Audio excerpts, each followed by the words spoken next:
Hi everyone, Cookie Recipe here, the internet's busiest music nerd, and it's time for a review of this new Mars Volta album. It's self-titled. This is the newest and 7th full-length album from the legendary progressive rock outfit, the Mars Volta. Their first record in 10 years, which is a bit of a trip for me, because I reviewed their last album, Nocturnicate, 10 years ago, and for some reason, that record feels like it came out way more recently, though that can't be right because there's been an ocean of Omar, Rodriguez, Lopez, solo stuff, and side work since then, some with Cedric. There was also an At the Drive-In comeback. But yeah, for Volta, it has been a minute to say the least. And it kind of sounds like it, despite Omar and Cedric being pretty busy over the past 10 years. Meaning, I think something's kind of missing on this one, to be frank. The band's personnel has really thinned out over the years, but I would say this is the first project where it really sounds like it. Now, you would think that wouldn't necessarily be a bad thing, especially since Omar and Cedric are truly like the heart of the band. And also changes in personnel didn't exactly impact the quality of Nocturnicate. But man, does the Mars Volta here sound like Cedric and Omar recording on a shoestring budget at home. And don't get me wrong, a lot of great records and songs have been recorded under those circumstances. I have reviewed quite a few of them. But in this instance, I think it's just resulted in a very dry sound, a very dry album, a very thin series of mixes that don't bring the color, the lushness, and the intensity the Mars Volta is known for. If anything, the band has been known to overdo it on things like winding song structures, instrumental layers, Cedric's vocal effects, but this album by comparison feels kind of underdeveloped and lacking in detail. Not that I dislike the more accessible direction of the songwriting on this one. The most straightforward tracks ended up being some of my favorites here, like the 70s Latin rock fusion of Blacklight Shine, with its subtly psychedelic guitars, punchy hand drums, and these eerie vocal harmonies from Cedric on the pre-chorus. There are a lot of bold elements on this one. There's also the moody and rockin' Vigil, which also sounds straight out of the 70s. The dramatic vocals and serene keys woven throughout this track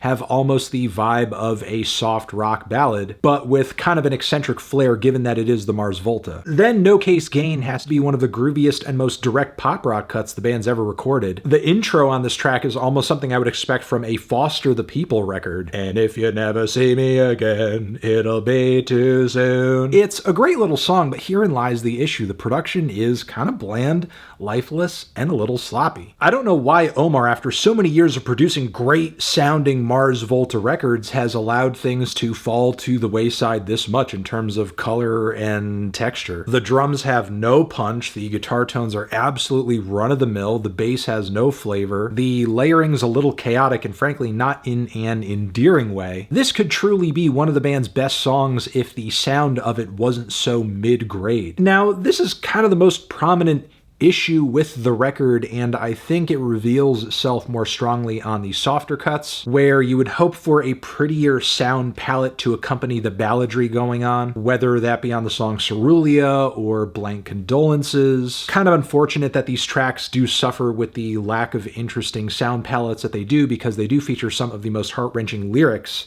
that Cedric has ever laid to a track. Yeah, the instrumentation just comes off so muddy and flat, boxed in. But what's even more of a head scratcher on some of these tracks is seemingly the band's inability to write a proper ending for some of these cuts. We have tracks where it's kind of a cop-out and the whole thing just kind of ends off with like some effects covering everything up. We have Shore Story, which sort of fizzles out at the finish. There's also Flash Burns from Flashbacks, which when I first heard it was a highlight for me because I really do love the intense and linear way with which the instrumentation builds up, but it's essentially a bridge to nowhere as it goes higher and higher and higher very gradually, and then just kind of cuts off out of nowhere. Then what's with Que Dios te maldiga mi corazón? Is this like an experiment of the band trying to see if they can write the boldest and sauciest track thus far on the record, but make it so short it's completely ungratifying? I do love that true blue Latin rock flavor coming through on the instrumental, but not much else. Like I said, these issues persist throughout the LP, though I do guess the last leg of the record brings some interesting moments. cuts. There are a few sort of mystical cuts that take the shape of one, Tourmaline, which is a great tune and has some beautiful acoustic guitar work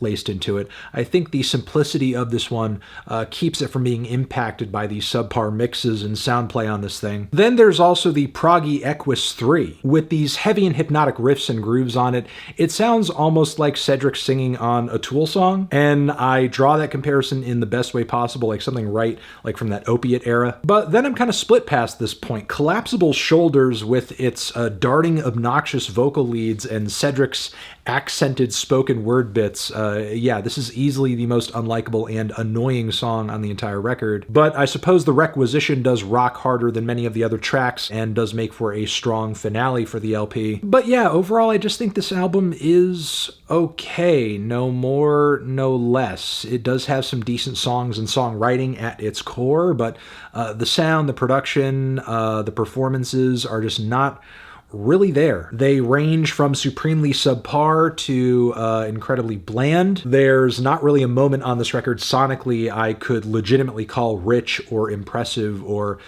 interesting, especially when I am thinking about how older Mars Volta records, even their last one, used to sound. If anything, I would call this record a lesson learned in terms of how exactly the sound of a piece of music, the recording, can really take the wind out of a song's sails. I'm feeling a light to decent 6 on this one. Transition, have you given this album a listen? Did you love it? Did you hate it? What would you rate it? You're the best, you're the best. What should I review next? Hit the like if you like. Please subscribe and please don't cry. Hit the bell as well. Over here next to my head is another video that you can check out. Hit that up or the link to subscribe to the channel. Anthony Fantana, the Mars Volta, forever.